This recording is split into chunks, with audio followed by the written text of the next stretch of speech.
पावसात खूप रम्य असं वातावरण असतं ते, सगळे हिरवगार.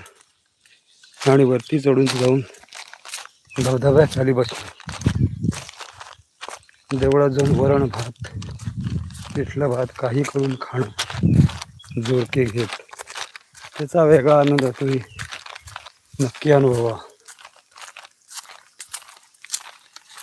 इथे येणं प्रत्येकाला शक्य नसतं, ज्याच्या नशिबात असतं तोच येतो. ही चढाई 5 किलोमीटरची, 5 किलोमीटर उतराई सोपं नाही.